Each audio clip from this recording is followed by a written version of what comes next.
pues estos programas siempre nos dejan lo más importante, que es la amistad, así que para mí es muy lindo poder compartir estos espacios con ustedes.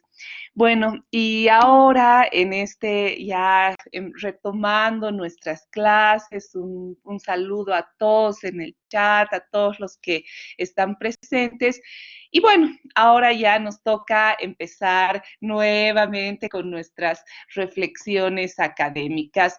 Les he mandado al WhatsApp ayer las sentencias, las herejías constitucionales, siguiendo a nuestro querido profesor Carlos Gaviria, que les decía al profesor colombiano, además que fue, en mi opinión, uno de los mejores magistrados de la Corte Constitucional colombiana, además en la época de oro de la Corte Constitucional colombiana, Carlos Gaviria, que utilizaba este término y bueno, siempre me gusta utilizar este término, no de las herejías constitucionales, ¿no? Porque estas son las sentencias de ruptura, estas sentencias que cambian el horizonte en el pensamiento constitucional, especialmente latinoamericano, y que nos ayudan a ver el derecho desde nuestra visión.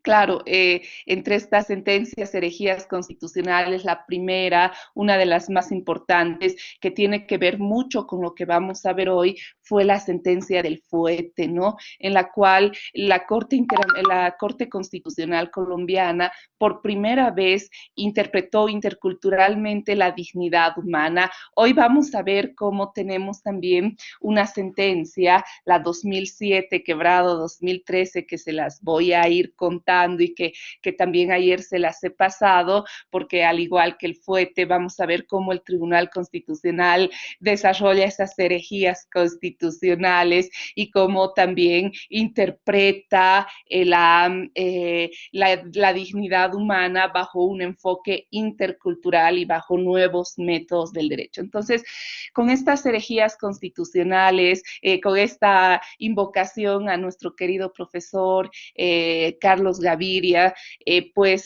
vamos a empezar ahora con el enfoque de interculturalidad. Hasta aquí nos ha quedado claro que tenemos un modelo argumentativo, que el objeto de discusión, creo yo, que va más allá de ver si tenemos un sistema basado en reglas o principios.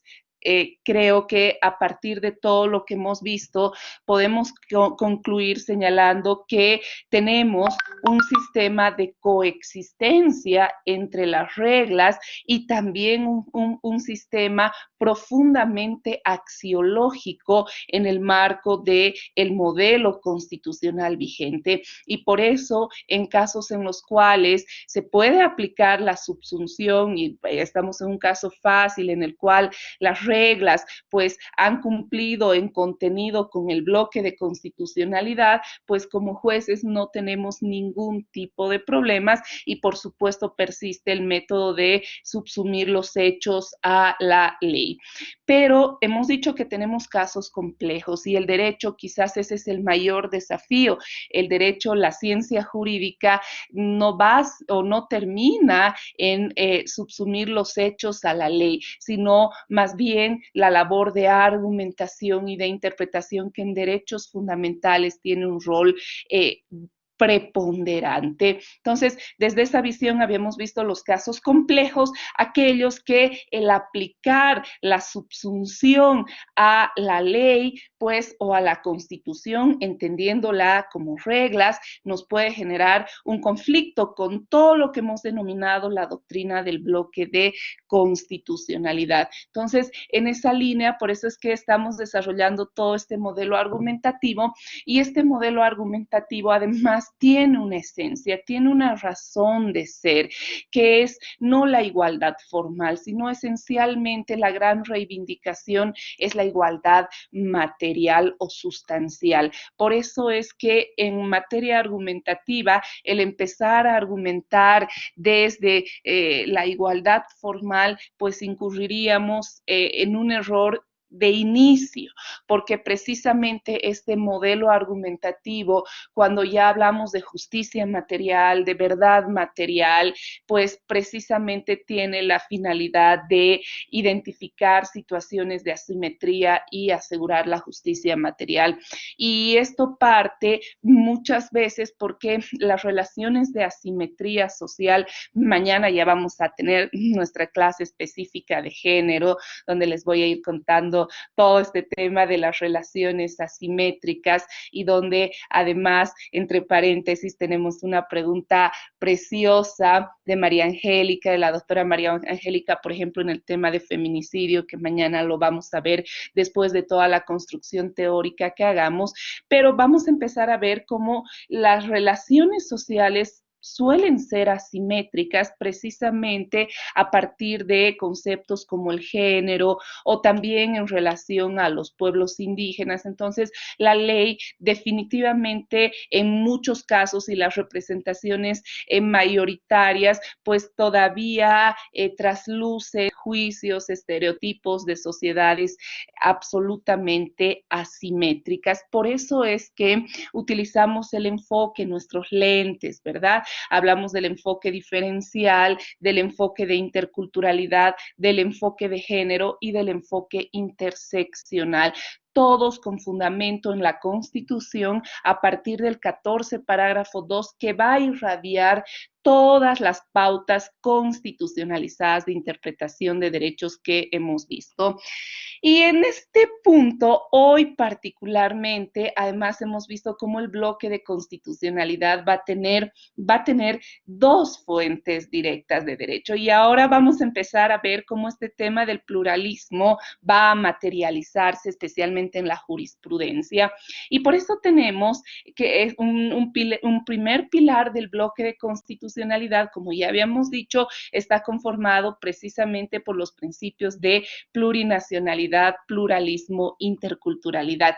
Y el segundo pilar por el derecho internacional de los derechos humanos, que va a tener una influencia directa en el sistema interno. Y a partir de ello, desde un concepto de plurinacionalidad, vean cómo vamos a empezar a manejar esta trilogía para entender el enfoque de interculturalidad y para aplicar en la interpretación de derechos. Entonces, vean cómo manejamos este concepto de plurinacionalidad. La plurinacionalidad no puede ser analizada sin otro elemento de estas piezas, otra pieza fundamental que es el pluralismo, y el pluralismo también debe ir de la mano de la interculturalidad. Entonces, plurinacionalidad, pluralismo, interculturalidad.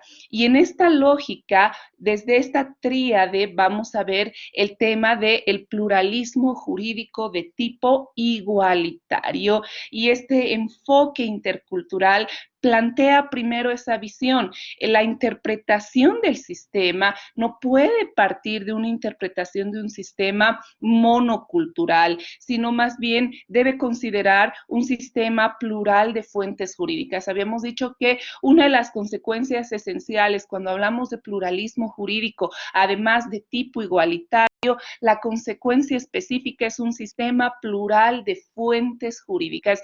En el sistema plural de fuentes jurídicas hemos visto que la ley, la norma positiva va a ser fuente directa de derecho, pero no es la única. Y por eso vemos que los usos y costumbres ya no son fuente secundaria, y además ya no hablamos de usos y costumbres porque los usos y costumbres nos conllevan a una idea de pluralismo jurídico, pero subordinado. Cambio, la Constitución de 2009 nos plantea el concepto de pluralismo jurídico de tipo igualitario, y en ese concepto las normas y procedimientos de las naciones y pueblos indígenas ya no son fuentes secundarias, son fuente directa de derecho. Y aquí viene el concepto de la interculturalidad, que a su vez conlleva conceptos como el de la complementariedad y los nuevos métodos del derecho dialógicos. Por eso hablamos de los constitucionalismos latinoamericanos dialógicos, ideológicos. Y entonces, como vamos a ver enseguida en casos concretos, en esta jurisprudencia, herejías constitucionales, vamos a ver que las normas y procedimientos de las naciones y pueblos indígenas, originario, campesinas, no son compartimentos estancos, no son solo para los pueblos indígenas, no, porque la interculturalidad genera procesos de construcción, de diálogo intercultural, de diálogo interjurisdiccional. Y entonces, precisamente, la interpretación y la argumentación jurídica plural tienen un texto que les he mandado, el diálogo, justamente estos textos, cuando plantean, por ejemplo, a Mamaoclio y a la diosa Temis, pues se enmarcan precisamente en estas dinámicas dialógicas que conlleva los nuevos métodos a partir de la plurinacionalidad, el pluralismo y la interculturalidad. Y ese diálogo entre Mamaoclio y la diosa Temis plantea precisamente esta visión del sistema plural de fuentes jurídicas a partir de la cual las normas y procedimientos de las naciones y pueblos indígenas son fuente directa de derecho y van a generar procesos de complementariedad, procesos de diálogo y también nuevos métodos del derecho para los jueces constitucionales, para los jueces ordinarios y también estas lógicas dialógicas, estas dinámicas dialógicas para las autoridades de las naciones y pueblos indígenas, originarios, campesinas. Eso es construir derechos, construir pluralmente derechos para procesos de traducción y entendimiento que vamos a ver enseguida van a cuestionar el principio mismo de universalidad de los derechos. Entonces, los derechos, si bien sí pueden ser universales, pero también hay casos en los cuales tiene que establecerse un proceso de traducción y entendimiento. Incluso desde esa traducción y entendimiento debe generarse diálogos, por ejemplo, entre el Estado Plurinacional de Bolivia y la Corte Interamericana de Derechos Humanos, no en una lógica de verticalidad, sino vean cómo la construcción plural de derechos genera diálogos horizontales. Todo esto conlleva este tema que es el giro decolonial, ¿no? Entonces, también entender al derecho desde otras formas, superar los ritualismos, el cambio de métodos del derecho, la construcción plural de derechos, los enfoques de interculturalidad que van a ser aplicados en este modelo de Estado, que es un Estado, como decíamos, constitucional, plurinacional de derechos. Entonces, miren cómo solo un Estado constitucional de derechos es mirar con un solo ojo. Entonces, desde toda la construcción del modelo, el planteamiento es el Estado constitucional plurinacional de derechos en este marco de la construcción dialógica de derechos individuales, colectivos o difusos. Bien. Entonces, a partir de esta visión, con estas primeras herramientas, les voy a ir mostrando algunos casos de una interpretación a partir de enfoques interculturales, realizada inicialmente por el Tribunal Constitucional, pero vamos a ver cómo estos precedentes también son aplicables en justicia ordinaria y esta es una herramienta que no solo es para el Tribunal Constitucional, porque como hemos dicho, cuando hemos visto el sistema plural de control de constitucionalidad, hemos visto que los jueces también están en la base del sistema de control de constitucionalidad. Y entonces vamos con la primera sentencia herejía constitucional que les he mandado, la sentencia 2114, quebrado 2013. Esta sentencia se versa sobre el caso, fue un caso conocido en el Tribunal Constitucional, el caso de la comunidad chucuita. Esta es una comunidad en el departamento de Potosí, en la provincia de Bustillos del departamento de Potosí. Caso de Chucuita. ¿Qué pasó en este caso? Y miren cómo les decía que esta sentencia no es una sentencia fundadora de línea, esta es una sentencia moduladora de línea, porque va a partir de una línea jurisprudencial sentada de manera uniforme en el Tribunal Constitucional, pero va a generar una subregla jurisprudencial desde un enfoque de interculturalidad. Ayer veíamos las sentencias relevantes y en las sentencias relevantes les decía que existen las fundadoras de línea y las moduladoras. Las moduladoras son aquellas que desarrollan el entendimiento, desarrollan subreglas jurisprudenciales como se hace en este caso. Y por eso es tan importante manejar la correcta técnica de aplicación e invocación del precedente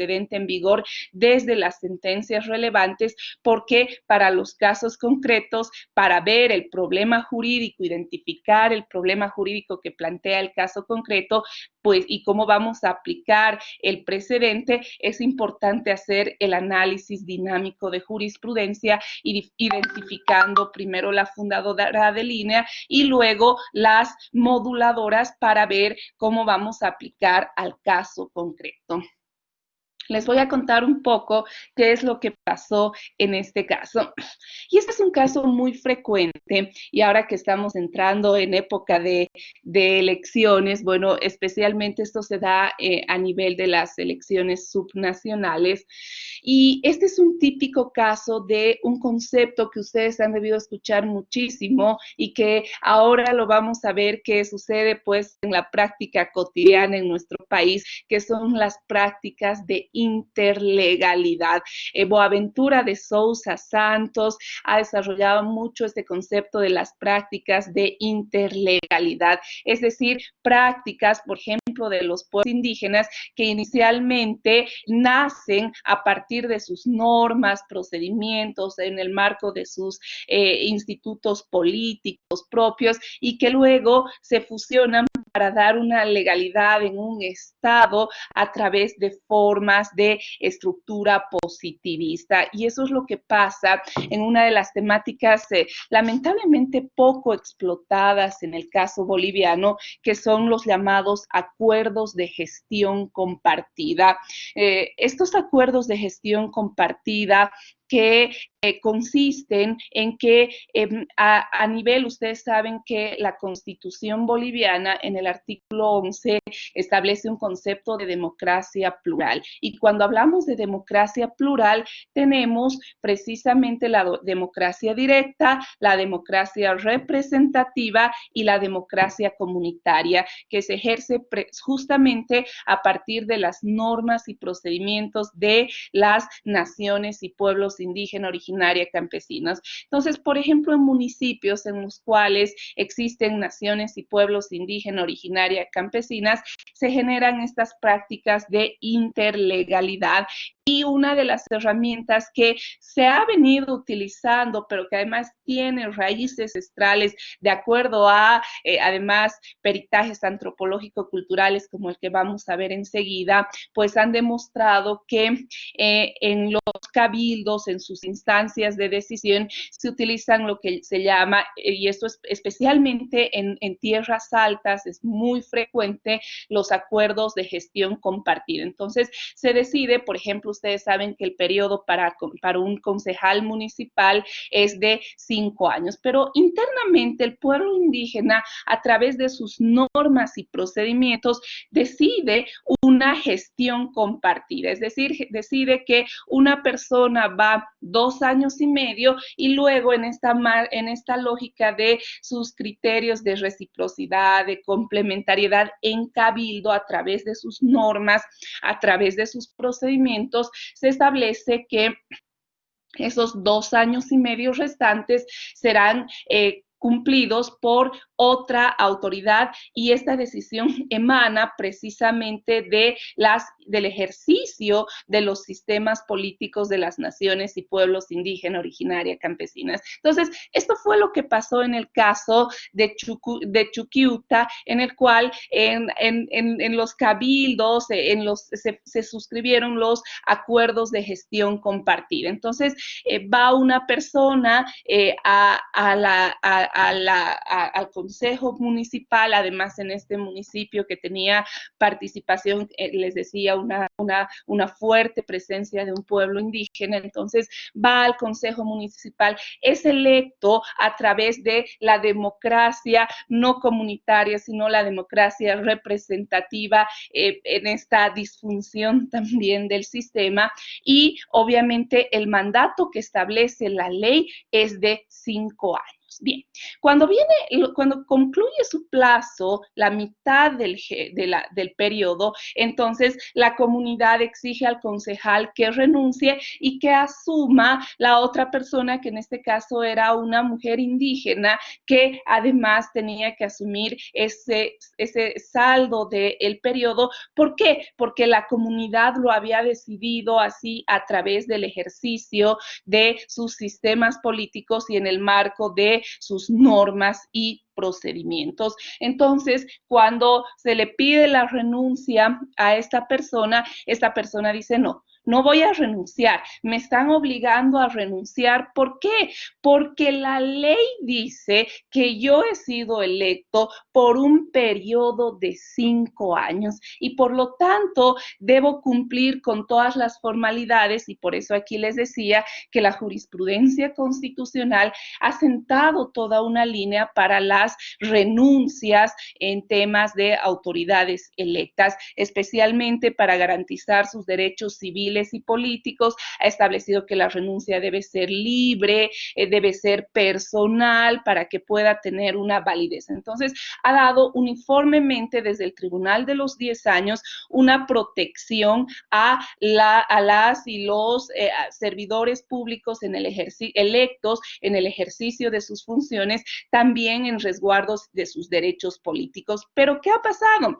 La lectura del Tribunal Constitucional desde la línea fundadora ha sido una lectura desde los derechos políticos y desde una concepción de los derechos políticos basada en el principio de universalidad, que no considera precisamente las características de un Estado plurinacional en el cual tenemos un pluralismo jurídico de tipo igualitario y opera esta visión de interculturalidad. Entonces, claro, esta persona activa un amparo constitucional precisamente invocando toda esta línea uniforme que por supuesto sigue vigente. Por eso les digo que la sentencia 2114-2013 no es una sentencia mutadora de línea, es más bien una sentencia moduladora de línea. ¿Para qué? Para casos en los cuales deba aplicarse el enfoque de interculturalidad. Y entonces, desde esta perspectiva, pues el caso llega al Tribunal Constitucional. Y entonces, vean cómo lo primero que tenemos que hacer es identificar el problema jurídico que plantea el caso concreto. Y aquí el problema jurídico no es simple, no es tan simple como aplicar el tema de los derechos políticos de un concejal municipal bajo la tutela que da el amparo constitucional. No, eso sería mirar el problema jurídico con un solo ojo, cuando toda esta lógica de quitemos la venda a la diosa Temis implica más bien mirar el problema jurídico en su integralidad.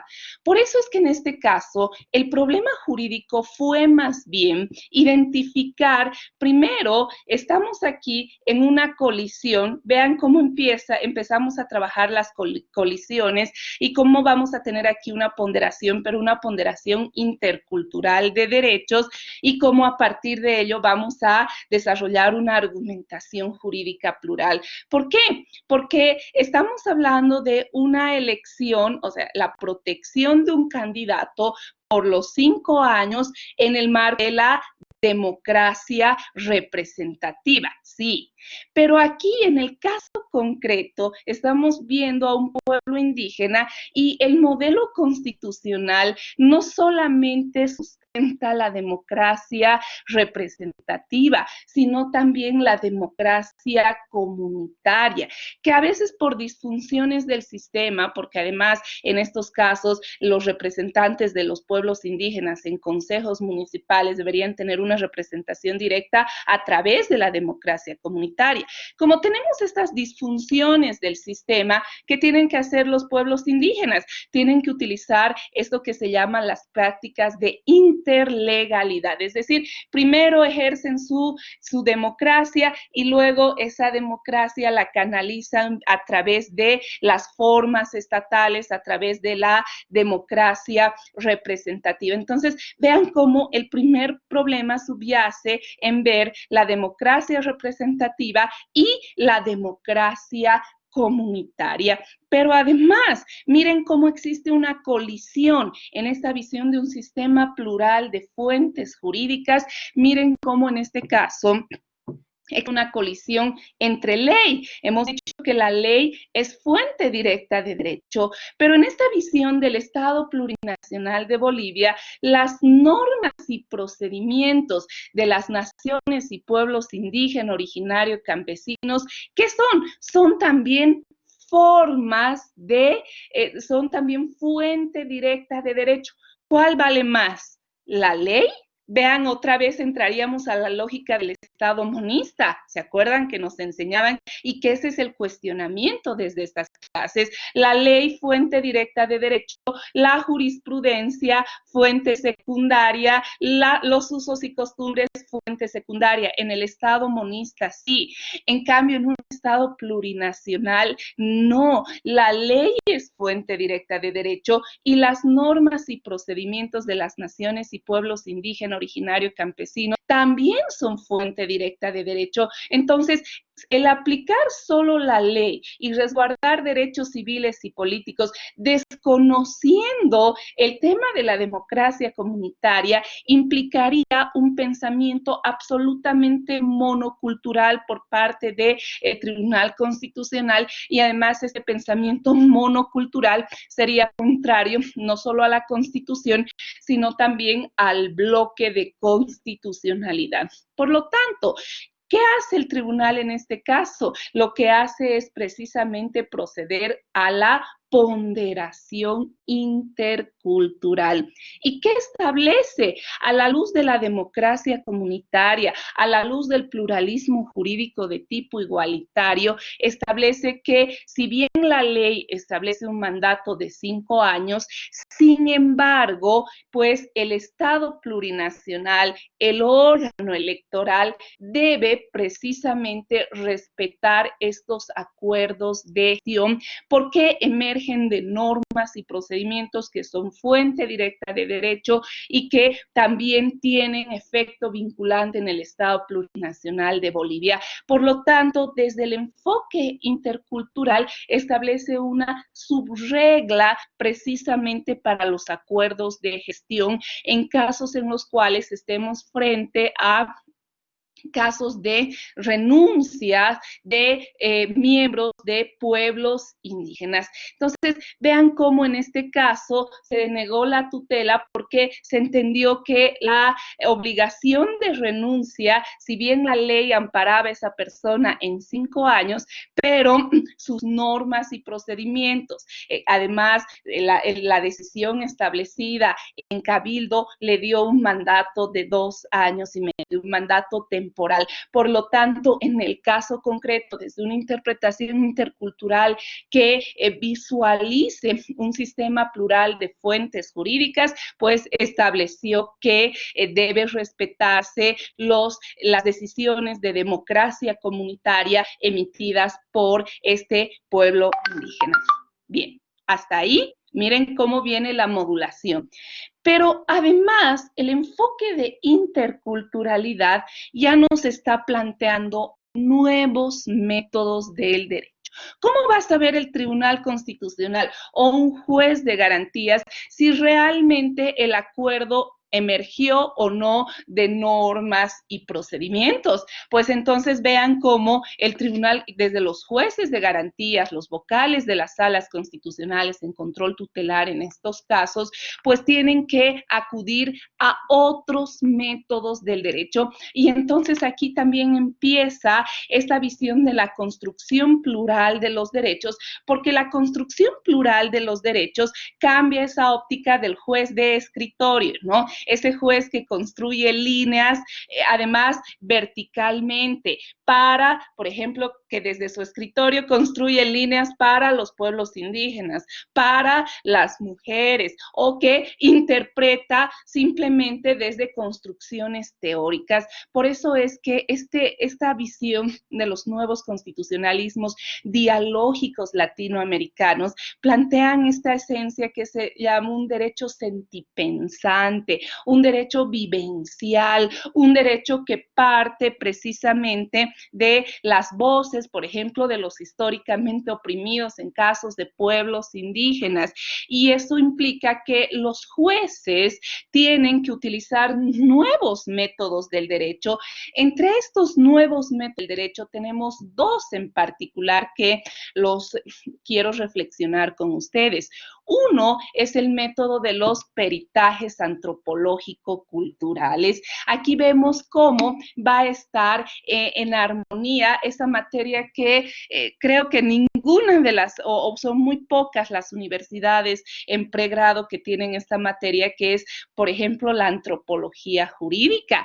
En estos casos en los cuales, como en el caso de la sentencia emitida en el caso de la comunidad Chuquiuta, aquí vemos cuán importante es la antropología jurídica. ¿Por qué? Porque los métodos del derecho cambian y tenemos que generar procesos de traducción y entendimiento para la tutela de derechos, para una construcción plural que va más allá de una lógica de un principio de universalidad que además contempla el problema jurídico solamente desde la monoculturalidad y más bien entiende la diversidad cultural y el modelo de Estado. Entonces, por eso la antropología jurídica y por eso este mecanismo, los constitucionalismos dialógicos latinoamericanos se materializan también a través de otro concepto importantísimo que es la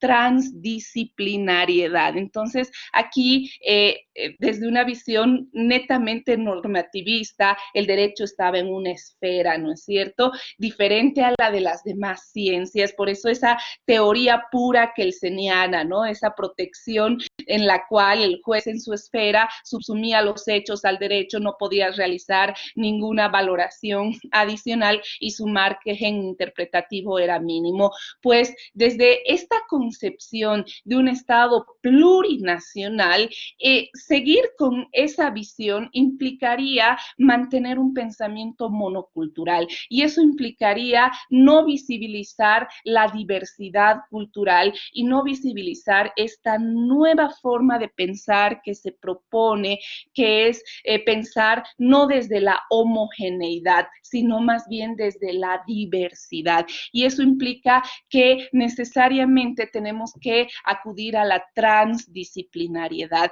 Y por eso es que la antropología jurídica tiene un campo esencial, ha tenido otra vez o tiene que tener un punto esencial en esta construcción plural de derechos y uno de los mecanismos son los peritajes antropológico-culturales. Pero en caso de los peritajes antropológico-culturales también existe una crítica, porque si los peritajes antropológico-culturales no se llevan de la voz misma de los pueblos indígenas, nuevamente estamos frente a un lenguaje mediado y esa es la mayor crítica, primero a la Corte Constitucional colombiana que generó todo este tema desde la sentencia del fuete, por ejemplo, el interpretar interculturalmente el fuete. El fuete es un mecanismo, ustedes saben, el chicote, en el caso nuestro, ¿no es cierto? Entonces era un castigo utilizado en una comunidad indígena en Colombia, y el aplicar estos chicotazos, los fuetazos, pues puede interpretarse como una afectación al derecho a la dignidad. Entonces, este caso llegó a la Corte Constitucional colombiana, y si se mira desde el principio de la universalidad, o sea, lo esperado en esa sentencia era que se diga que sí. En cambio, lo que hizo, y aquí fue la primera vez que la Corte Constitucional colombiana interpretó interculturalmente y miró precisamente y construyó el derecho no desde esa subsunción basada en el principio de universalidad, sino desde la diversidad cultural. Y para ello, la Corte Constitucional colombiana, y aquí viene la crítica para la Corte Constitucional colombiana y también para el Tribunal Constitucional Plurinacional. ¿Por qué? Porque la Corte Constitucional colombiana utilizó el peritaje antropológico cultural, que es una herramienta esencial. En los 10 años de vigencia de la Constitución, el Tribunal Constitucional también ha utilizado peritajes antropológico-culturales, y las sentencias que ahora las estamos utilizando se respaldan, tienen sustento también en peritajes antropológico-culturales. El Tribunal Constitucional tiene una unidad específica, primero tiene la Secretaría Técnica, y en la Secretaría Técnica tiene una unidad especializada que realiza justamente los peritajes antropológico-culturales que sirven de base para este tipo de aplicar los enfoques interculturales. Esta unidad, por suerte, no está compuesta por abogados, sino por sociólogos, por antropólogos, es decir, la otra mirada. Pero les decía, ¿cuál es la crítica? La crítica es que todavía existe un lenguaje mediado a través de una ciencia, y no desde la voz de los directamente implicados, es decir, los históricamente oprimidos. Por eso es que cuando hablamos del enfoque de interculturalidad, el planteamiento, este es otro tema de tesis precioso, el desafío para el Tribunal Constitucional es realizar, miren cómo viene esta lógica del control de constitucionalidad, no vertical, sino un control de constitucionalidad dialógico, y para eso tenemos los mecanismos que se llaman los diálogos interjurisdiccionales e interculturales. Entonces, aquí cambia incluso la lógica. Todo este es el tema del giro decolonial desde una teoría constitucional. Cambia la lógica binaria de conceder o de negar, sino más bien vean cómo es el propio tribunal más bien construye los derechos a partir de procedimientos dialógicos, a partir de mecanismos que lleguen a restituir el equilibrio. En cambio, desde la construcción formal, ¿en qué termina un proceso? En un ganador y en un perdedor, ¿no es cierto? La lógica binaria de la formalidad del proceso judicial. Toda esta visión de los constitucionalismos dialógicos en esta construcción plural del derecho, como decía Raymond Panikkar, en muchos casos lo que nos falta es un proceso de traducción y entendimiento, ¿no? Y entonces estos mecanismos como los diálogos interjurisdiccionales, los diálogos interculturales, nos permiten precisamente métodos de construcciones plurales, más allá de ganar o de perder, sino de restablecer el equilibrio. Por eso es que el Tribunal Constitucional ha aplicado, enseguida vamos a analizar esta pauta que se llama el paradigma del vivir bien, que es una pauta intercultural de derechos. Entonces, el desafío para el Tribunal Constitucional Plurinacional es que no ha utilizado estos nuevos métodos del derecho basados en los diálogos interjurisdiccionales. ¿Quién tiene que ir a la comunidad? Los vocales de las salas, los jueces y tribunales de garantías, y también el Tribunal Constitucional Plurinacional, porque de lo contrario no va desde su escritorio, no va a entender la cosmovisión, las normas, procedimientos, no va a poder construir un derecho vivencial, que es el desafío en este paradigma constitucional, especialmente en el caso boliviano. Lo lamentable, como les decía, es es que el tribunal todavía, así como la Corte Constitucional colombiana, todavía utilizan un lenguaje mediado y no directo a través de los peritajes antropológico-culturales. Es un paso, sí, pero estos peritajes siempre deben ir de la mano de estos nuevos métodos.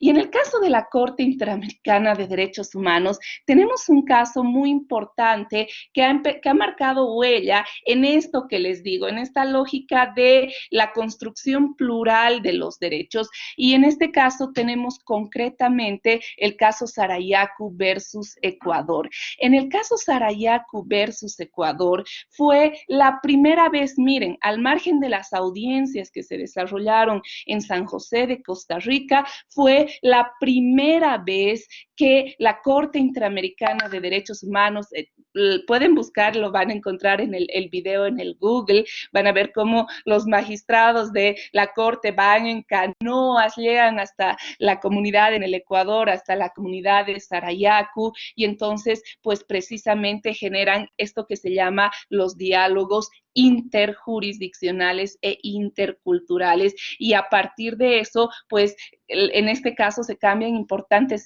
estándares en pueblos indígenas, en la línea de la Corte Interamericana. Este era un caso sobre consulta previa, pero además se desarrolla de mejor manera la tutela de derechos colectivos, y entonces empieza en una lógica de protección que no parte desde estas construcciones universales, desde estas construcciones también verticales de la Corte Interamericana, sino desde este intento de generar su jurisprudencia, sus estándares de manera constructiva, de manera dialógica, a partir de procesos de traducción y entendimiento. Entonces, este es un buen ejemplo en el sistema interamericano de protección de derechos humanos que nos debe ayudar a reflexionar la importancia de tener mecanismos dialógicos en este tema. En el caso del Tribunal Constitucional, hasta ahora, lo que sí se han tenido son las audiencias públicas a partir del Código Procesal Constitucional,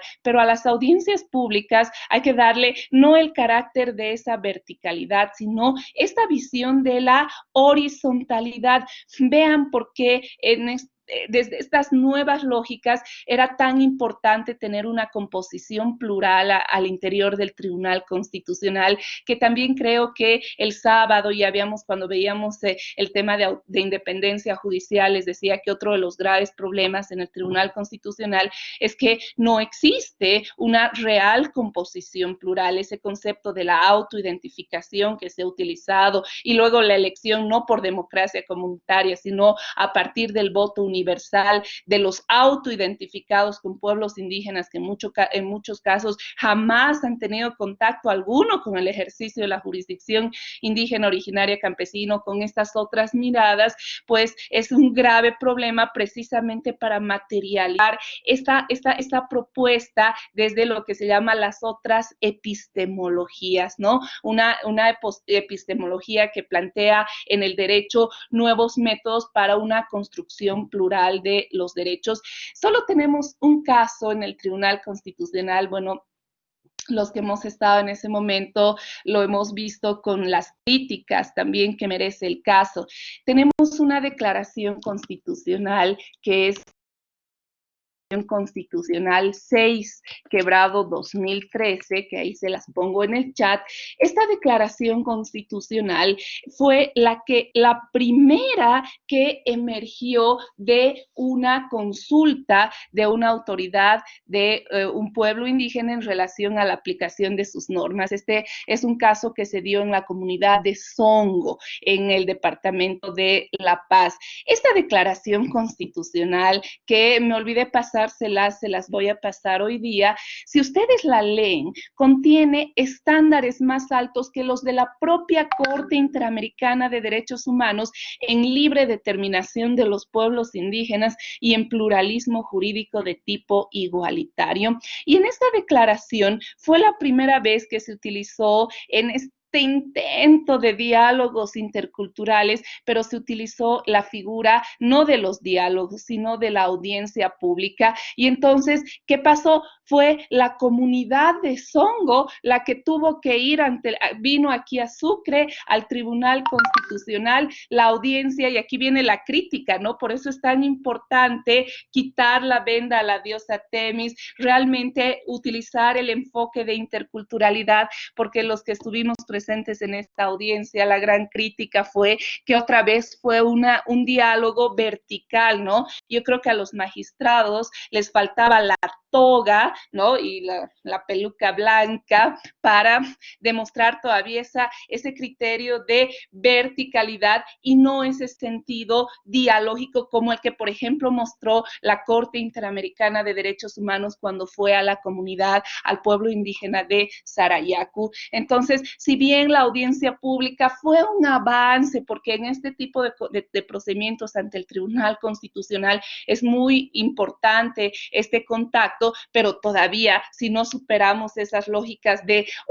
verticalidad propias de la justicia formalista, ritualista, que precisamente es la que queremos superar, pues entonces el avance es muy poco, ¿no? Entonces, después de este caso, hemos tenido algunos otros casos en el Tribunal Constitucional, se han tenido algunos otros casos, pero siempre en el marco de la audiencia pública. Todavía la reticencia de las y los magistrados de desarrollar verdaderos diálogos interjurisdiccionales. Entonces, claro que esto es mucho más frecuente a nivel de los jueces y tribunales de garantías, que sí desarrolla en muchos casos las visitas al lugar, desarrollan procesos dialógicos, pero la barrera es a nivel del Tribunal Constitucional Plurinacional, que, como les decía, este es un tema, otro tema precioso de tesis, porque nos va a ayudar también a pensar y a reflexionar desde los otros vértices, y con mayor razón, por ejemplo, estos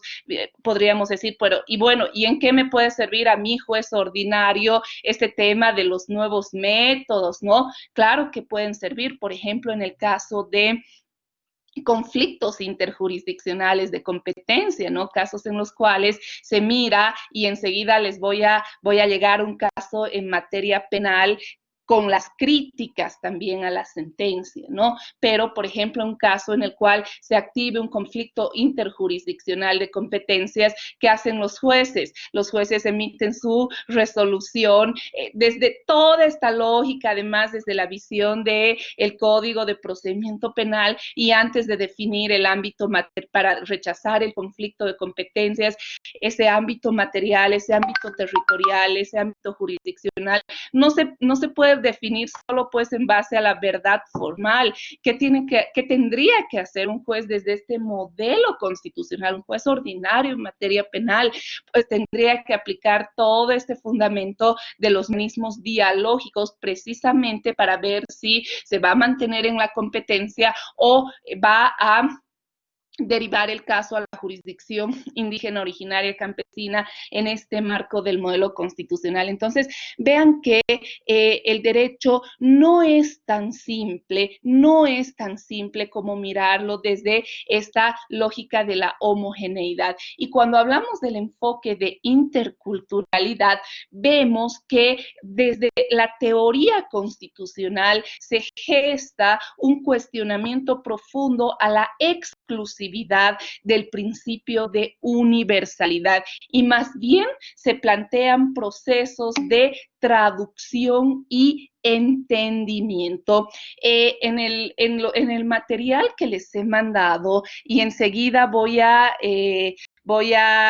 pasar a responder las preguntas de todos, no se preocupen, pero en el material que les he mandado un artículo muy importante, porque al margen de esta sentencia, y por supuesto el artículo cita esta sentencia, es un caso en el cual se ha abordado los acuerdos de gestión compartida. Es un artículo, un trabajo académico que lo hemos hecho con Gabrielita Sauma para el Tribunal Supremo Electoral, así que lo tienen, les sugiero para quienes les interese este tema que los lean, porque hemos analizado estos acuerdos de gestión compartida desde estas lógicas del constitucionalismo dialógico en el caso del acoso y violencia política contra las mujeres, y aquí vemos cómo vemos un escenario de pluralismo jurídico de tipo igualitario en el cual el órgano electoral debe respetar los acuerdos de gestión compartida, pero, y aquí viene cómo se va a compatibilizar con la interculturalidad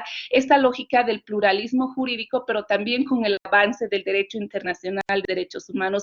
Pero, por ejemplo, en el caso de mujeres, para evitar temas de acoso y violencia política, que además con mayor profundidad suelen producirse también, por ejemplo, en el ámbito de municipios donde hay presencia de pueblos indígenas, porque además la matriz patriarcal, por supuesto que no cambia. Entonces, por ejemplo, en este caso, si la mujer que ha sido electa concejal ha suscrito un acuerdo de gestión compartida, pues la reemplazante no puede ser hombre, sino debe ser mujer. ¿Por qué? Porque también esta construcción plural de derechos genera una protección reforzada para las mujeres, y si bien se debe respetar esta visión del pluralismo jurídico de tipo igualitario, tiene que haber también una conexión a la luz del principio de favorabilidad, también con la protección reforzada que se da especialmente en temas de violencia a las mujeres. Entonces, vean cómo también la interpretación intercultural de derechos siempre va a tener un enfoque de género y también un enfoque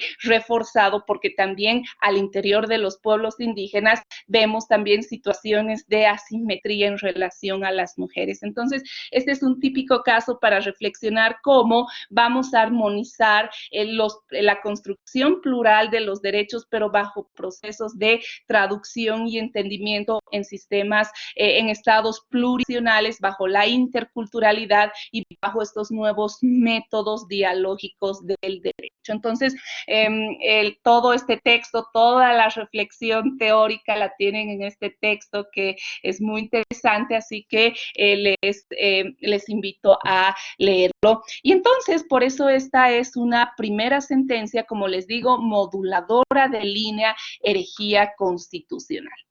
También tenemos otra que va en esta misma línea, que es y termino esta para empezar a responder los cuestionamientos que me hacían en el chat. Enseguida los respondemos con mucho gusto.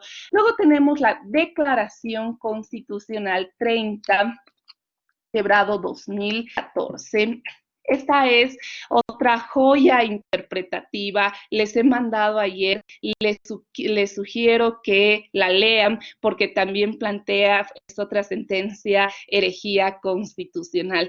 Y miren que la 2114-2013, que además contiene los estándares más altos en democracia comunitaria, emerge de un amparo constitucional. En cambio, miren cómo ahora vamos a ir compatibilizando toda esta lógica del sistema plural de control de constitucionalidad. Les decía que en el control previo tenemos uno de los procedimientos de exportación de nuestro modelo constitucional, que es la consulta de autoridades de naciones y pueblos indígenas en relación a la aplicación de sus normas. Es decir, este es un típico procedimiento constitucional intercultural destinado a generar diálogos interculturales entre quienes, entre los pueblos indígenas y entre el Tribunal Constitucional plurinacional. Por eso es que este procedimiento llega, y les decía, primero en este procedimiento no se emiten sentencias constitucionales,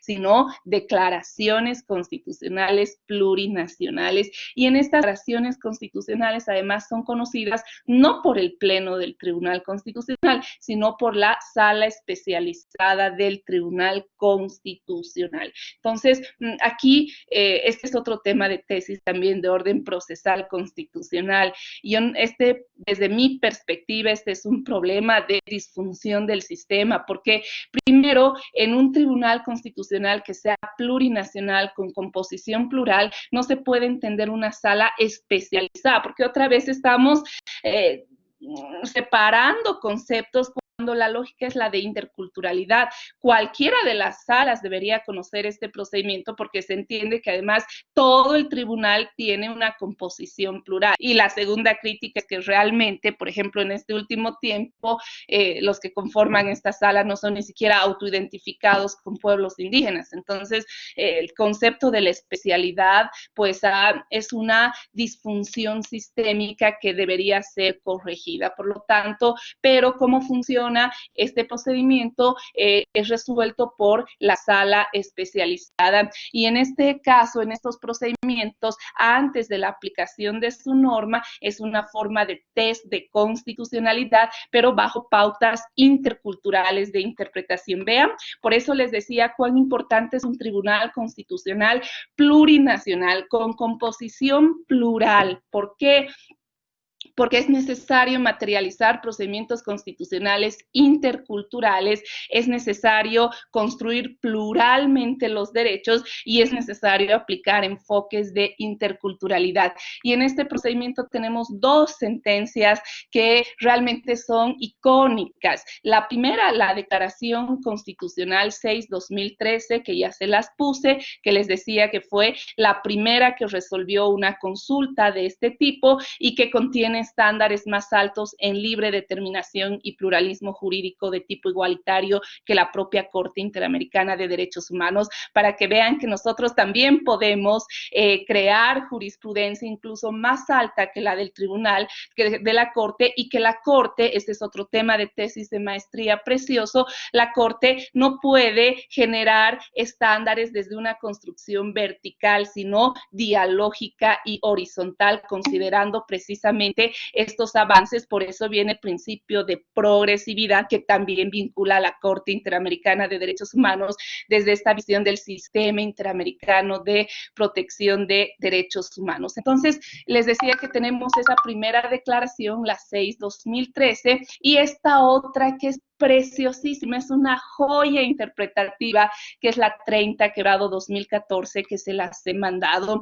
Esta sentencia, además, ya empieza el razonamiento a partir de un tema de teoría constitucional importantísimo para la academia. ¿Por qué? Porque esta sentencia empieza a desarrollar el concepto de, desde esta visión, si ya vamos a hablar de los nuevos constitucionalismos dialógicos latinoamericanos, esta sentencia en teoría constitucional plantea un hito fundamental y construye la visión del constitucionalismo plurinacional, comunitario y descolonizador. Es decir, toda esta visión de teoría constitucional desde nuestro modelo constitucional que plantea la construcción plural de derechos, que plantea precisamente el enfoque de interculturalidad, los nuevos métodos del derecho, esta visión de los diálogos interjurisdiccionales, pues se plantean desde esta construcción teórica que la desarrolla, o sea,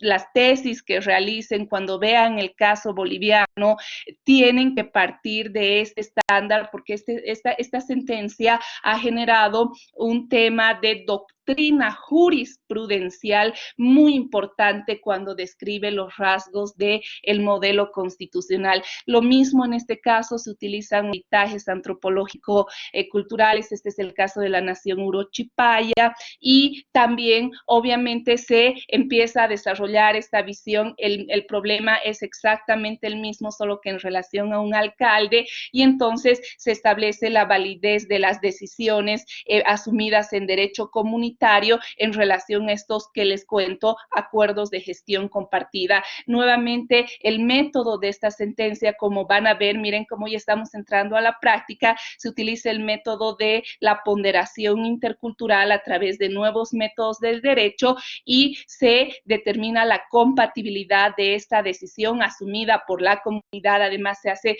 todo un rastrillaje, el peritaje antropológico-cultural que se hizo en este caso fue precioso, describe precisamente toda la comunidad, sus normas, procedimientos, cosmovisiones. Entonces, el tribunal se respaldó en este peritaje antropológico-cultural para la ponderación intercultural. Claro que lo ideal hubiera sido llegar a los diálogos interjurisdiccionales con el respaldo del peritaje, y entonces ahí sí hubiéramos tenido una sentencia realmente acorde con nuestro modelo constitucional en esta utilización de los nuevos métodos del derecho. Entonces, esta sentencia también fue esta declaración constitucional icónica, que además la traigo al debate de hoy porque nos ayuda a pensar desde el enfoque de interculturalidad. Y miren, que si le hacemos la lectura de estas dos sentencias desde la igualdad formal, pues vamos a llegar a la conclusión de que el Tribunal Constitucional, pues, se apartó de todos los cánones de razonabilidad si hacemos la lectura desde el principio de universalidad y desde la igualdad formal. Miren cómo cambia nuestra visión si hacemos la lectura desde el enfoque de interculturalidad y la igualdad material y el entender todas las características de nuestro modelo constitucional con esos dos pilares: plurinacionalidad, pluralismo, interculturalidad, el giro decolonial y el derecho internacional de los derechos humanos, que van a generar procesos de traducción y entendimiento en estas metodologías dialógicas. Entonces, lo mismo nos va a pasar cuando veamos el género. Si leemos las sentencias, las lecturamos, las sentencias del Tribunal Constitucional desde la verdad formal, por supuesto que vamos a pensar que esas sentencias son absolutamente un exceso del Tribunal Constitucional, pero si ya las leemos desde el enfoque de género, desde toda esta construcción teórica que estamos desarrollando, pues entonces a partir de ello vamos a comprender esta razón precisamente por la importancia de utilizar los enfoques en esta construcción plural de derecho. Antes de empezar las preguntas, la doctora Rosa nos dice el número de la segunda sentencia, de esta que estamos utilizando, las vuelvo a poner: Declaración Constitucional 30/2013. Esta plantea otra vez el caso, 30/2014. 30/2014, por favor. Ahí se los pongo en el chat. Bueno, no sé qué me pasó con el chat. 2014. Les he mandado, la tienen esta declaración, ayer les he mandado en el WhatsApp, por favor, ¿sí? Entonces, estas son las dos sentencias, enseguida voy a entrar a otras para ver esta visión del enfoque de interculturalidad. Pero antes de entrar a ver la 2007/2013, que es una sentencia preciosa en acción de libertad y que esta es la que incorpora la dignidad humana al ámbito de protección de la acción de libertad y su enfoque de interculturalidad, antes de entrar a esta, me gustaría responder porque hay varias preguntas que se han formulado y no me gustaría dejarlas pendientes, aprovechando que estamos viendo este tema del enfoque de interculturalidad. Bien, Álvaro nos dice: yo conocí un caso en un municipio cruceño que de igual forma se firmó gestión compartida entre concejales y ante la negativa de las titulares mujeres se tomó medidas de hecho, bloqueo de carreteras, y ante dicha presión renunciaron. Ante ese escenario, el Tribunal Electoral rechazó dicha denuncia porque entendió que dicha renuncia no servía por ser bajo presión y violencia contra las mujeres. Dicho municipio tiene pueblos y comunidades campesinas. Con todo eso, ¿será que el Tribunal Electoral se equivocó rechazando dicha denuncia, tomando en cuenta que en dicho municipio cuenta con pueblos indígenas y además se tiene un acta de gestión compartida? Querido Álvaro, la primera reflexión que yo hago: el enfoque de interculturalidad nos invita a pensar no desde la monoculturalidad, sino a entender precisamente todo el modelo constitucional. Y este es un desafío para los órganos del Estado. El primero, el órgano electoral plurinacional, para el control de constitucionalidad, para los abogados, porque tenemos que empezar a abordar la temática no desde la igualdad. Por eso les decía que la sentencia 2114-2013 no es una sentencia fundadora de línea, es una sentencia moduladora de línea, porque efectivamente las renuncias, cuando son bajo presión y cuando vean que no hay un caso de un pueblo indígena, o sea, de esta visión de las normas y procedimientos, por supuesto que atentan derechos políticos que deben ser protegidos en primera instancia. Sin embargo, cuando estamos frente a pueblos indígenas, pues entendemos que la ley es una fuente directa de derecho, pero que las normas y procedimientos de las naciones y pueblos indígenas, originarios, campesinos, son también fuente directa de derecho. Esa es la base del Estado plurinacional y esa es la base de superar la visión monista, monocultural de la aplicación de derechos. Entonces, el problema no está en el primer supuesto de la jurisprudencia, sino la utilización del enfoque de interculturalidad. Entonces, en el enfoque de interculturalidad, primero, el análisis es en cada caso, porque además el enfoque de interculturalidad está interdependiente con lo que se llama la ponderación intercultural. Y entonces tenemos que mirar cada caso. Y en cada caso, primero tenemos que mirar si es un pueblo indígena. Si es un pueblo indígena, entonces no es tan simple como aplicar la regla general, sino que debemos mirar el problema desde el enfoque intercultural. De este enfoque intercultural, pues tenemos que entender las naciones y pueblos indígenas, tenemos que ver que ese acuerdo de gestión compartida realmente responda, sea emitido, por ejemplo, por instancias como el Cabildo, o sea, las instancias de representación de los pueblos indígenas a partir de sus normas y procedimientos. ¿Esto lo vamos a saber desde el escritorio? No. Por eso se plantea el enfoque intercultural, plantea otros métodos del derecho. Y entonces, lo primero tenemos que ver si realmente, si ese acuerdo de gestión compartida emana de normas, procedimientos a través de sus instituciones propias de pueblos indígenas. En el caso boliviano, aquí viene la herejía constitucional, la ruptura, sí es fuente directa de derecho. Y entonces, aquí viene la ponderación intercultural. Sí, es el caso de un hombre en relación a otro hombre que lo va a sustituir, pues debe prevalecer el acuerdo de gestión compartida. Pero en el caso de la mujer, además hay otra subregla específica para la ponderación, porque tenemos otra sentencia importantísima que la vamos a ver también y que se las he mandado, es la sentencia 1422-2012. Ahí se las pongo. Esta sentencia, la 1422, quebrado 2012, utiliza por primera vez pautas interculturales de interpretación que la vamos a ver, pero además establece que al interior de los pueblos indígenas debe haber una protección reforzada, o sea, si bien hay esta interpretación intercultural, pero debe haber una interpretación reforzada para mujeres, para personas adultas mayores que además, por supuesto, están en situación de mayor vulnerabilidad también al interior de las comunidades indígenas. Por lo tanto, siempre debes realizarse interpretaciones favorables, progresivas,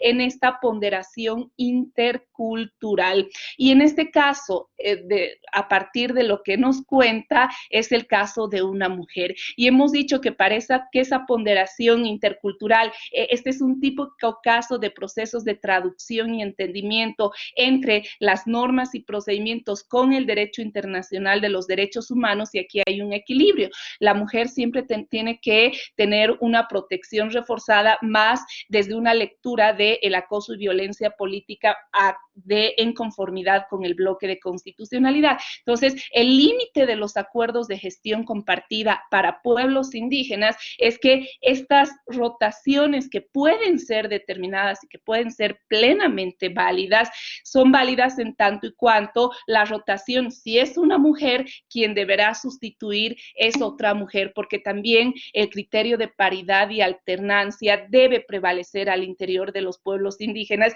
y es plenamente compatible con una visión plural del sistema jurídico en estos procesos de traducción y entendimiento. Entonces, sí, hay una rotación, pero no se respeta este criterio de paridad y alternancia, porque eso es lo que pasa, ¿no? A veces se elige una mujer para cumplir las cuotas en estas medidas positivas que se toman, y lo que se hace es hacer renunciar a la mujer para que luego asuma la titularidad el suplente hombre. Entonces, ahí rompemos toda esa lógica de paridad y alternancia. Entonces, en el caso concreto, hay que ver que se cumplan estos requisitos y que se cumpla también con estos criterios de protección reforzada, que es una lógica de armonización. Todo esto que le digo, querido Álvaro, está en el texto que les he mandado, ese artículo que les decía que lo hemos trabajado con Gabrielita Sauma, justamente en este tema de los acuerdos de gestión compartida. Y para evitar, este es otro tema de tesis de maestría precioso, ¿no? Y todos los datos lo tienen en el artículo que les he mandado.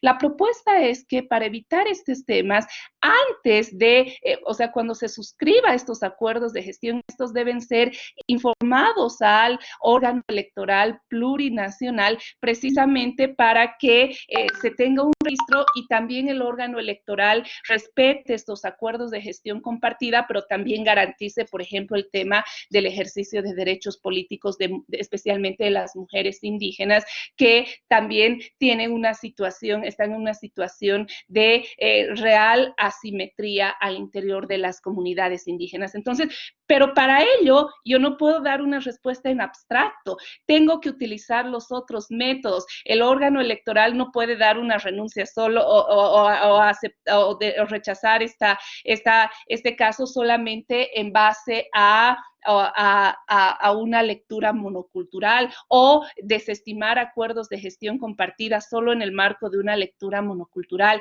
Este es un típico caso para que vean, no solo los jueces ordinarios, los servidores públicos, por ejemplo, en el órgano electoral, tienen que realizar estos procesos de traducción, entendimiento, estos diálogos. El órgano electoral tiene, por ejemplo, el CIFDE, que es precisamente la instancia que tiene que generar estos procesos de diálogo intercultural. Entonces, esa es la forma de resolver este caso, pero miren cómo hay que mirar desde el caso concreto, desde los lentes del enfoque de interculturalidad y a partir de los nuevos métodos del derecho.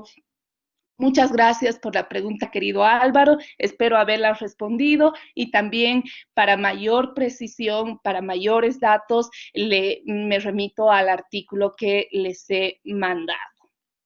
El doctor Manuel nos dice, la ley de violencia política contra la mujer emergió en atención a que se obligó a renunciar a una concejal de Chuquisaca en el municipio de Tarbita, donde las comunidades del lugar obligaron a firmar una renuncia, toda vez que para ellos ya no era de su confianza, y por lo que resolvieron sus dirigentes campesinos de que la concejal ya no debía continuar como autoridad. Se debe tomar en cuenta también que este municipio es uno de los que se declaró indígena originario campesino y que se encuentra en proceso de elaboración de su carta orgánica como tal, y que el Tribunal Constitucional resolvió su restitución. Mi pregunta es aquí, si también debía realizarse una interpretación con enfoque intercultural. Por supuesto, querido Manuel. Y miren cómo cada caso es distinto. ¿Cuándo tiene que darse el acuerdo de gestión compartida? En el momento de la elección bajo sus normas, procedimientos, pero si es el caso de una mujer, además, este acuerdo de gestión compartida es plenamente válido en tanto y cuanto en un proceso de traducción y entendimiento sea sustituido por otra mujer, porque de lo contrario estamos vulnerando el tema de paridad y alternancia. Entonces, las normas y procedimientos deben ser consideradas en el momento de la elección, porque también estas normas y procedimientos son fuente directa de derechos. Otra cosa, y para eso están los nuevos métodos del derecho, es decir, para eso hay que ver los diálogos interjurisdiccionales, interculturales, porque otra cosa es que posteriormente, sin un acuerdo previo de gestión, además de las instancias como las del cabildo, por eso es que es importante que antes del ejercicio de las funciones, estos acuerdos de gestión sean comunicados al órgano al órgano electoral plurinacional para que se respete esta visión de un sistema plural de fuentes jurídicas, pero también para que se garanticen los derechos en el marco de la interculturalidad. Entonces, lo que no puede pasar es que se le quite la confianza posteriormente sin mayor razón y a título de ejercicio de la justicia comunitaria también se vulneren derechos de las mujeres que, reitero, tienen una protección reforzada. Entonces, vean cómo la respuesta no es tan simple como aplicar la subsunción, pero tampoco el contenido está en abstracto. Lo que plantea el enfoque intercultural es la utilización de los nuevos métodos que hagan que en el análisis no se mire solo con un solo ojo, se mire la contextualización de un sistema plural de fuentes jurídicas con una protección reforzada a grupos de atención prioritaria, pero también en el respeto de decisiones de naciones y pueblos indígenas, originarias, campesinas. En muchos casos puede que sí existan acuerdos de gestión que deben ser protegidos porque rige un pluralismo jurídico de tipo igualitario y en otros casos, por supuesto, también existirán decisiones arbitrarias. ¿Cómo lo sabemos esto? A partir de los nuevos métodos del derecho. Por eso es que la sentencia 2114-2003 es una moduladora y toda esta visión también de estos nuevos métodos del derecho y enfocar estos problemas también tienen respaldo en la sentencia 30-2014. Lo que quiero resaltar es que en estos casos no manejamos el concepto en abstracto, porque la ponderación intercultural debe ser en el caso concreto y el enfoque intercultural plantea los nuevos métodos del derecho. Espero haber respondido su pregunta, querido doctor Manuel, y pues por supuesto, si no, podemos seguir discutiendo y debatiendo estos temas. El doctor Elvio nos dice, tiene que haber un acto previo conforme a los usos y costumbres para ser considerado y en el caso de actos o hechos arbitrarios, como refieren los colegas, no procedería a aplicar el diálogo intercultural.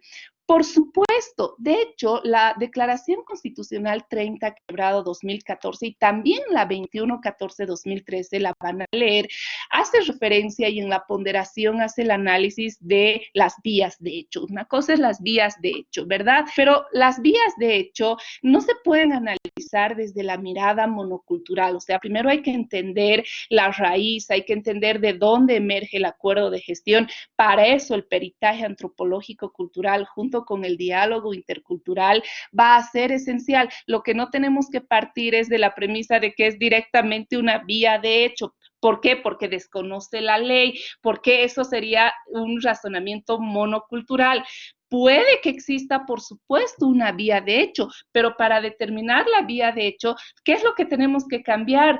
El método del derecho, los diálogos interjurisdiccionales, los peritajes antropológicos y a partir de ello, además considerando, como les decía, el tema de la protección reforzada a la mujer, por ejemplo, en temas de acoso y violencia política. Entonces, por eso decimos, y aquí yo sí quiero resaltar este tema, querido Elvio, cuando usted dice, y en caso de actos o hechos arbitrarios, como refieren los colegas, no procedería a aplicar el diálogo intercultural, no. En todos los casos procede a aplicar el diálogo intercultural, el peritaje antropológico, porque el diálogo cultural no es el intercultural, no es el fin.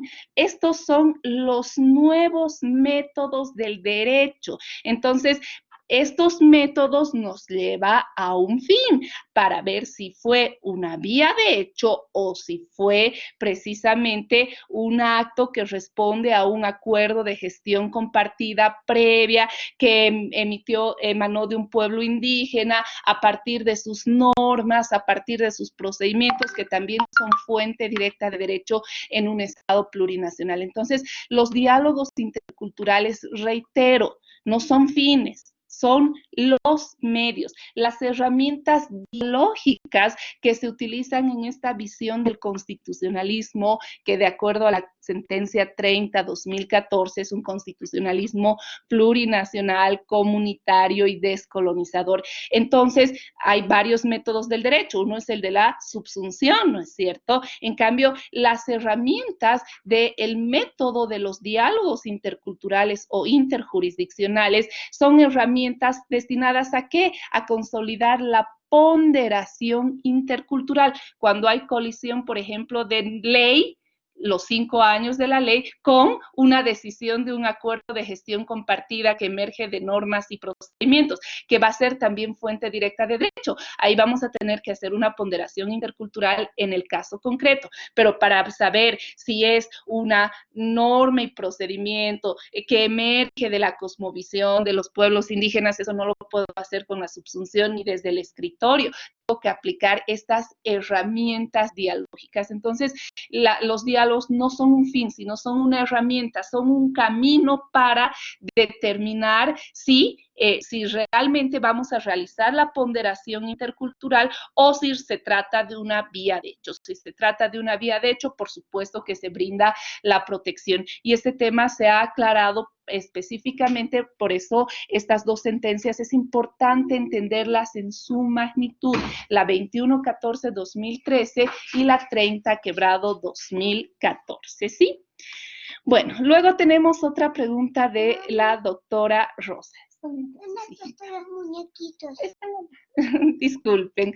Vamos a ver, en los hechos, esto no solo se da en este tipo de municipios, sino en municipios de capitales de departamento, pero en el mayor de los casos ha habido inconvenientes al momento de efectividad. Efectivamente, estos casos se pueden dar no solo en los municipios, sino que es muy importante que en estos casos opere el tema de los diálogos interculturales, que no solamente se da en los municipios que tengan pueblos indígenas, sino esta visión de los diálogos interculturales, por supuesto, se debe en cualquier espacio, más en esta lógica de un Estado plurinacional. Vean cómo el concepto es que la interculturalidad, por eso les decía, no podemos entender la plurinacionalidad solo desde un concepto aislado o el pluralismo solo para pueblos indígenas. Plurinacionalidad, pluralismo e interculturalidad. Y la interculturalidad siempre va a generar procesos de diálogo en construcción. Perfecto. Y nos decía, pero la doctora Rosa también nos decía, ¿qué pasa si similar situación se presenta en municipios que no son pueblos indígenas? Lo mismo, los métodos del derecho tienen que cambiar, será importante esta visión de los diálogos interjurisdiccionales, que son una nueva forma de entender, que incluso pueden llegar a consensos sociales a partir del control de constitucionalidad.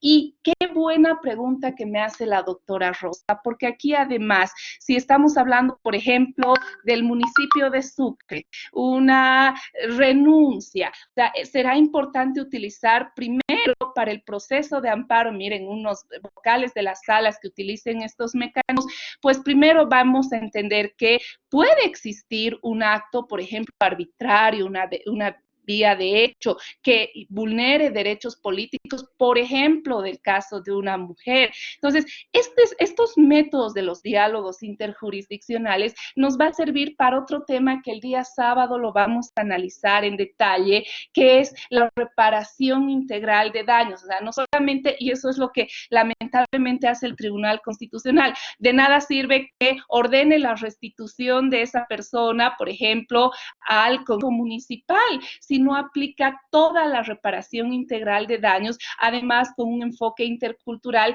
y estos diálogos precisamente desde la reparación integral de daños, vamos a ver cómo, vean el activismo judicial en Latinoamérica.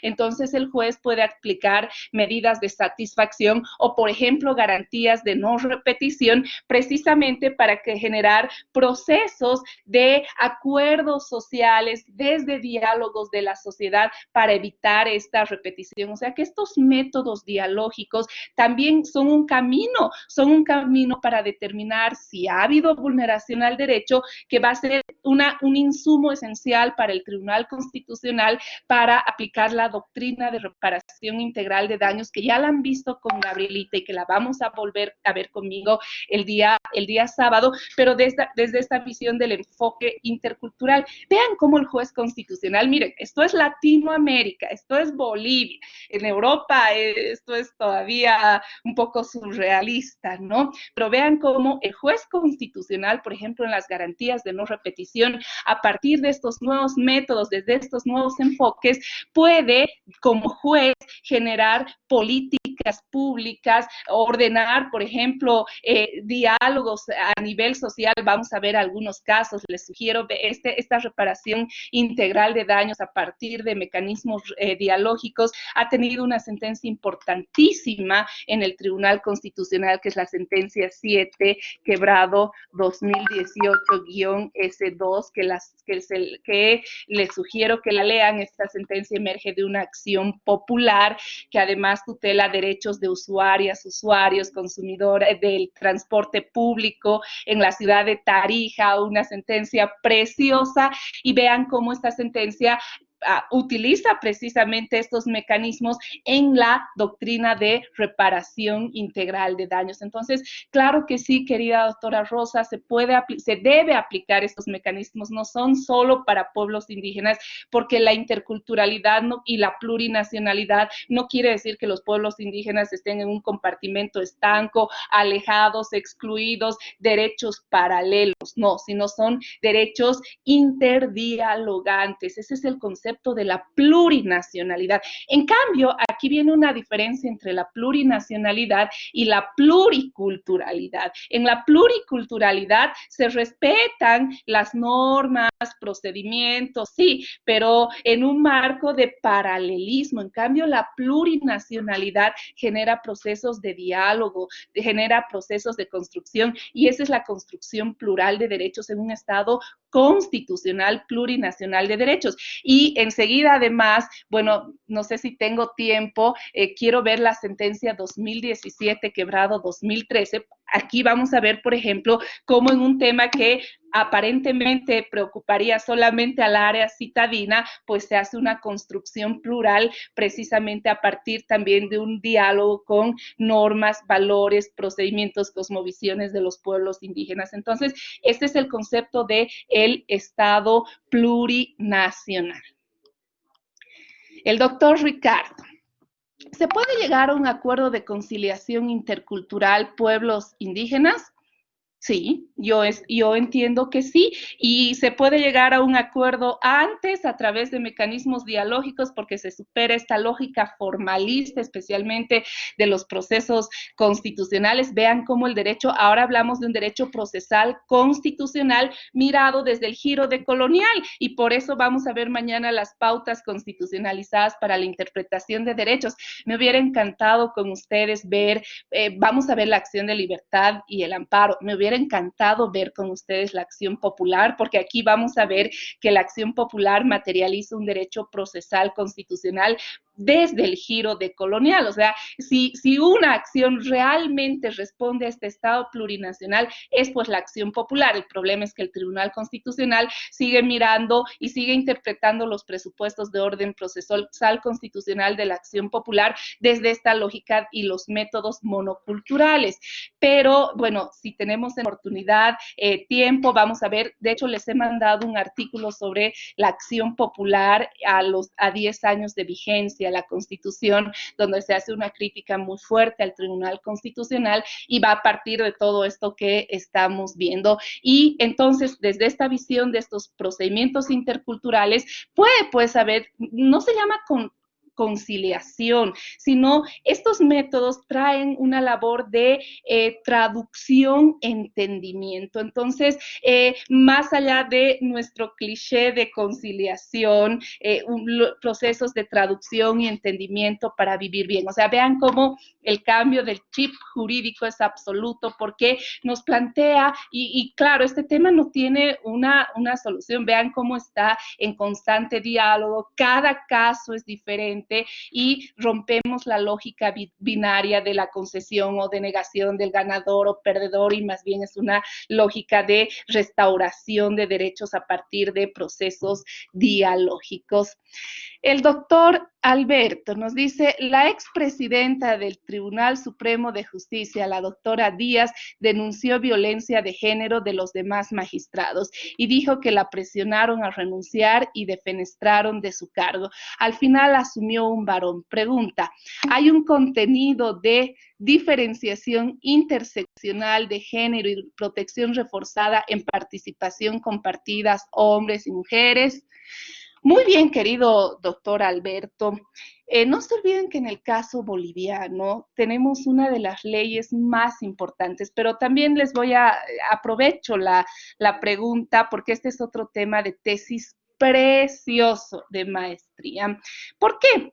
Porque no se olviden que tenemos la ley de acoso y violencia política, la 243, la primera en Latinoamérica de este tipo, que protege precisamente a la mujer contra actos de acoso y violencia política. En temas de proporcionalidad hay una diferencia desde esta ley en lo que es el acoso y lo que es la violencia política para las mujeres. Entonces, desde esta perspectiva, por supuesto, Bolivia ha tenido un gran avance. En el ámbito del órgano judicial, hemos tenido un antecedente importante en el Tribunal Agroambiental en la primera elección de magistradas y magistrados, un incidente incluso que además implicó incluso temas de agresión física contra dos magistradas mujeres del Consejo del Tribunal Agroambiental. En ese sentido, se ha establecido en una interpretación muy restrictiva, un estándar jurisprudencial en el cual la ley de acoso y violencia política no alcanza ni al órgano judicial ni al Ministerio Público, sino más bien está enfocada en el órgano ejecutivo. Consideramos que este criterio que se ha aplicado es absolutamente restrictivo porque sí debería también proteger al ámbito del ejercicio de la función judicial, especialmente para las autoridades electas del órgano judicial. Sin embargo, lamentablemente no existe, o sea, hasta ahora se ha dado esta interpretación restrictiva a la ley de acoso y violencia política contra las mujeres.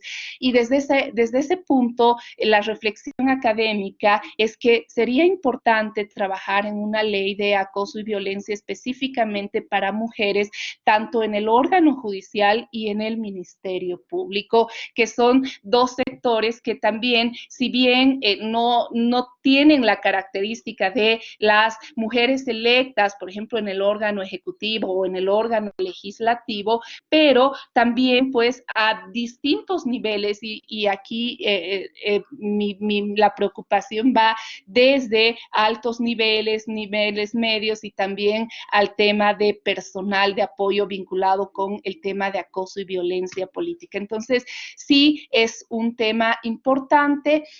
Lo contrario implicaría ver si cada caso concreto se aplica desde la ley 348, que en el artículo 7, como vamos a ver mañana, establece varias formas de violencia. Entre ellas, por ejemplo, tenemos el tema de la violencia laboral, que también tiene una forma. Por ejemplo, la violencia laboral puede tener una tutela a través de la acción de libertad, como vamos a ver el día sábado. Y claro, ustedes me dirán, libertad, pero si libertad es vida, libertad tutela libertad física o libertad de locomoción, pero vamos a ver que desde la sentencia 19 quebrado 2018-S2, y este es el gran avance, cualquier acto de acoso, violencia, que implique violencia en razón de género, pues puede ser tutelada a través de la acción de libertad. Entonces, hay que ver cada caso y cada caso pues hay que ver si se cumplen las condiciones en el tema de género, etcétera, y por supuesto puede tener tutela en nuestro ordenamiento, pero sí esencialmente yo considero esencial a partir de la ley 243 para acoso y violencia política, trabajar en una ley de acoso y violencia para mujeres en el órgano judicial y en el Ministerio Público. Creo que esa es una tesis preciosa, es una tarea pendiente y por supuesto en cada caso habrá que ver esta concurrencia y hay que ver los antecedentes. La doctora Rosa nos dice, ¿cuál es su criterio sobre el tema de quitar la confianza a una autoridad en el caso del Tribunal Supremo de Justicia? Justamente lo que les decía, pues hay que ver el caso concreto.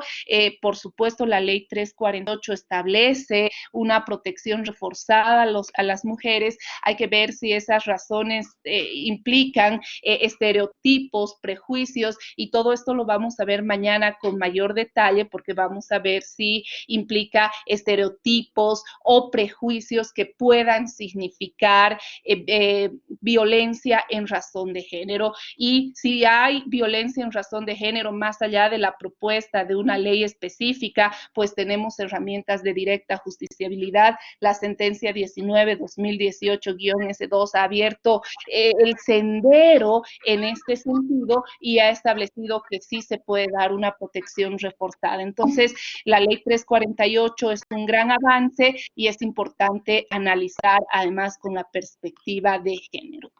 La doctora Paola nos dice, con relación a lo que determinaron en el tribunal en la alternancia para el ejercicio de un cargo electo en la protección reforzada, cuando se pide la renuncia al haber un acuerdo, cuando ejerce una mujer dicho cargo y la suplente tendría que ser mujer, los partidos políticos y agrupaciones ciudadanas generalmente en sus listas sí colocan una mujer titular, el suplente es un hombre o viceversa. En el hipotético caso, si se pide la renuncia de una autoridad electa hombre para que asuma la suplente una mujer, ¿no se vulneraría el derecho? Este caso sería participación compartida. A ver, querida Paola, si entiendo la pregunta, ¿cuál es el tema de la mirada de estos acuerdos de gestión compartida, por ejemplo, en temas de hombres y mujeres? Un mandato constitucional esencial que parte de la paridad y alternancia.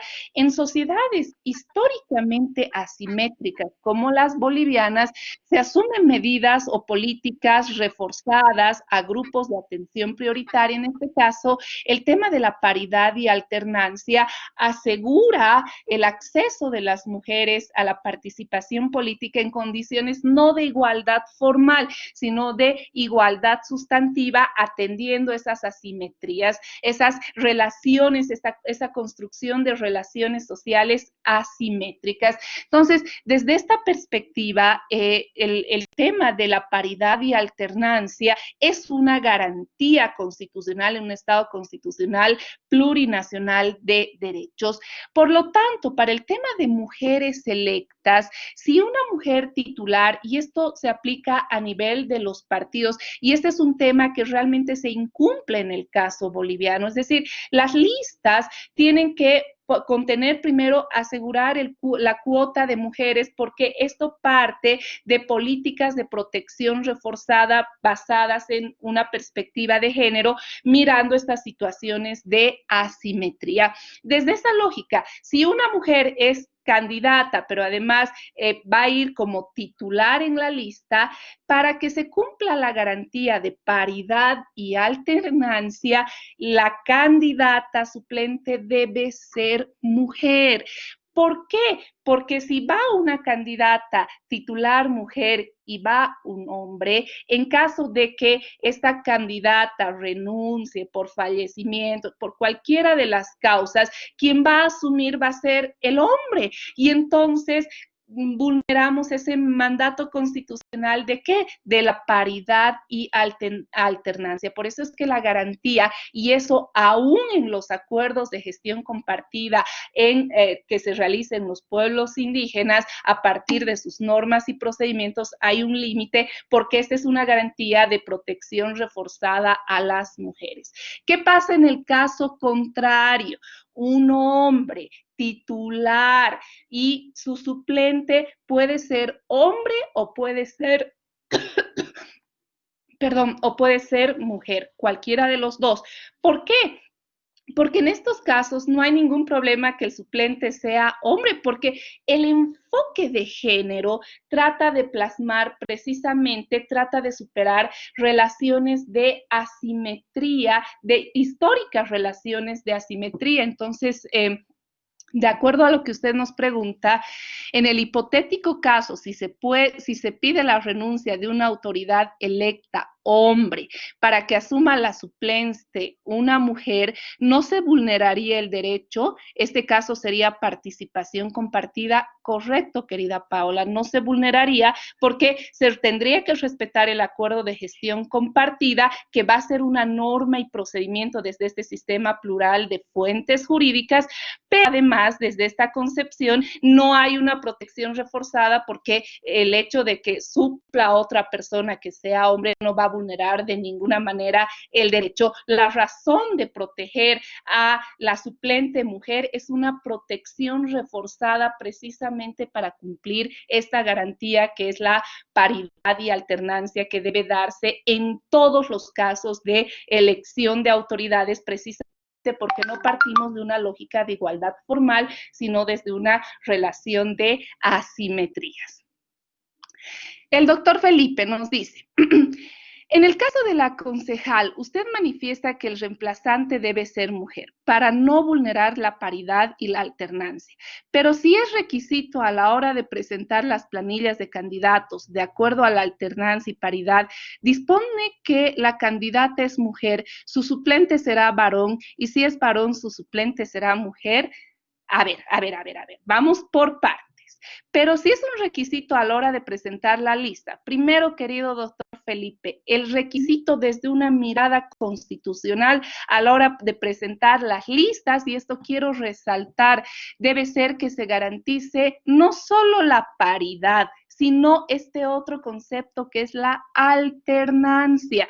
Por eso es que si yo voy a cumplir una cuota para mujeres, la suplente de esa cuota de mujeres no puede ser hombre, tiene que ser mujer, porque de lo contrario, si hay una renuncia, ¿quién va a asumir el puesto? Un hombre, y por lo tanto vamos a incumplir esta garantía mutua, que es la paridad y alternancia, que parte del enfoque de género, que parte de mirar las relaciones de asimetría. En cambio, si pongo un candidato hombre y su suplente es mujer, por supuesto no hay ningún problema, porque en estos casos la finalidad es una protección reforzada, sí, en los casos aquí a la mujer. Entonces no hay ningún problema. Por eso es que las candidatas que se presentan, los suplentes, siempre deben ser mujeres. Ese es un tema que no se está cumpliendo y que la finalidad es la paridad y alternancia. La doctora Rosa nos dice, en el fondo, de lo que se trata es que él o la suplente asuma la titularidad. Pues sí, asuma la titularidad en condiciones de respeto de la diversidad cultural si hay un acuerdo de gestión compartida, pero si no hay un acuerdo de gestión compartida y estamos frente a una vía de hecho, luego de utilizar los mecanismos dialógicos como los cuales hemos visto, los acuerdos de gestión compartida, etcétera, pues se respete esa titularidad. Pero para todos los casos de suplencia, es decir, cuando el suplente asuma la titularidad, interculturalidad, para el caso de mujeres, debe resguardarse siempre esta garantía que es la paridad y alternancia, aún en acuerdos de gestión compartida que emergen precisamente de normas y procedimientos de las naciones y pueblos indígenas, originarias, campesinas. Es decir, si bien rige un pluralismo, pero también esta construcción plural de derechos va a tener un muro de contención, y sin duda ese muro de contención va a ser la protección reforzada, porque la mujer, y especialmente la mujer indígena,